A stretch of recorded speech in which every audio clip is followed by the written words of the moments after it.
നമസ്കാരം. Raf talk ഫുട്ബോളിലേക്ക് അവർക്കും സ്വാഗതം. യുവേഫ ചാമ്പ്യൻസ് ലീഗിൽ ഇന്ന് PSG-യും ചെൽസിയും തമ്മിൽ ഏറ്റുമുട്ടുകയാണ്. ഈ പോരാട്ടം എന്ന് പറഞ്ഞാൽ കഴിഞ്ഞ ഫിഫ ക്ലബ്ബ് വേൾഡ് കപ്പിൻ്റെ ഫൈനലിൽ ഏറ്റുമുട്ടിയ ടീമുകൾ തമ്മിലൊരു റീമാച്ച്. പക്ഷെ അന്നത്തെ ചെൽസിയുടെ കോച്ചല്ല, താരങ്ങളിലും ചെറിയ മാറ്റങ്ങളൊക്കെ ഉണ്ട്. PSG ആണെങ്കിൽ പ്രതികാരദാഹവുമായിട്ട് ഇറങ്ങുന്നു. PSG-യുടെ മൈതാനത്താണ് കളി.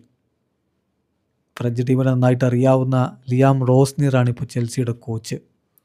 എന്ത് നടക്കുമെന്ന് കളത്തിൽ രണ്ട് ടീമിൻ്റെയും കോച്ചുമാർ പറയുന്ന കാര്യങ്ങളും ഹെഡ് ടു ഹെഡും ഫോമും ഒക്കെ നമ്മളൊന്ന് പരിശോധിക്കുകയാണ്. ലിയാം റോസ്നിയർ വളരെ കൃത്യമായിട്ട് പറയുന്നു, പാരീസ് ഒരു വേൾഡ് ക്ലാസ് ടീമാണ്. അവരെക്കുറിച്ച് ഞാൻ എന്തെങ്കിലും പറഞ്ഞാൽ അത് വളരെ ക്രേസി ആയിരിക്കും.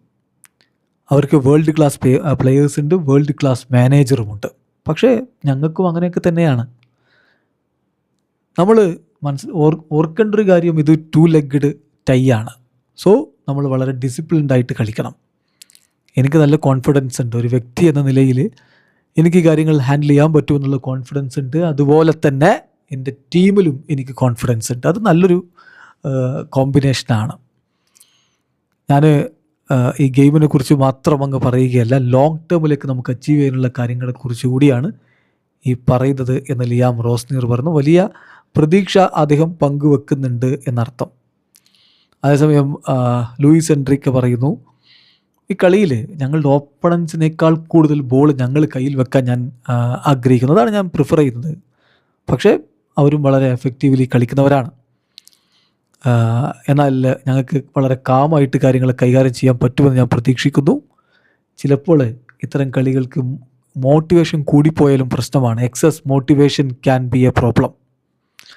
ഏത് തരത്തിലുള്ള ഗെയിമാണ് ഞങ്ങൾക്ക് കളിക്കേണ്ടത് അതിനെക്കുറിച്ചാണ് ധാരണ വേണ്ടത്. ഞങ്ങൾക്കറിയാം എങ്ങനെ കാര്യങ്ങൾ മാനേജ് ചെയ്യാം. അത് ഞങ്ങളുടെ ഒരു എക്സ്പീരിയൻസ് ഞങ്ങൾക്ക് നന്നായിട്ട് അറിയാം. പിന്നെ ആദ്യ ചാമ്പ്യൻസ് ലീഗ് വിജയിക്കുക, രണ്ടാം ചാമ്പ്യൻസ് ലീഗ് വിജയിക്കുക, ഏതാണ് ബുദ്ധിമുട്ടെന്ന് ചോദിച്ചാൽ ഞാൻ പറയും ആദ്യ ചാമ്പ്യൻസ് ലീഗ് വിജയിക്കുക എന്നുള്ളത് തന്നെയാണ് ബുദ്ധിമുട്ടേറിയ കാര്യം. പക്ഷേ സെക്കൻഡ് ടൈം എല്ലാവർക്കും അറിയാമല്ലോ എന്ത് കാര്യങ്ങൾ എങ്ങനെ ചെയ്യണമെന്ന്. എന്ന് പറഞ്ഞാൽ പോലും രണ്ടാമത്തതും ഈസി അല്ല. ഞങ്ങൾക്കറിയാം ചെൽസിയെ വളരെ നന്നായിട്ടറിയാം. കഴിഞ്ഞ സമ്മറിൽ ഞങ്ങൾ അവരെ നേരിട്ടതാണ്. ശരിയാണ്, അവരുടെ കോച്ചും ചില പ്ലേയേഴ്സൊക്കെ മാറിയിട്ടുണ്ട്. എന്നാൽ പോലും ഞങ്ങൾക്കറിയാം ഡിഫിക്കൽട്ടാണ് ഇത്തരത്തിലുള്ള മത്സരങ്ങൾ കളിക്കുക എന്നുള്ളത്.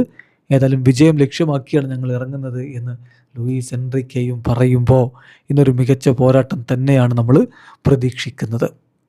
രണ്ട് ടീമിൻ്റെയും ഫോം ഗേഡം നോക്കുകയാണെങ്കിൽ ചെൽസി അവസാനം കളിച്ച 5 കളികളിൽ 3 വിജയിച്ചത്, ഒരു സമനിലയും ഒരു തോൽവിയും.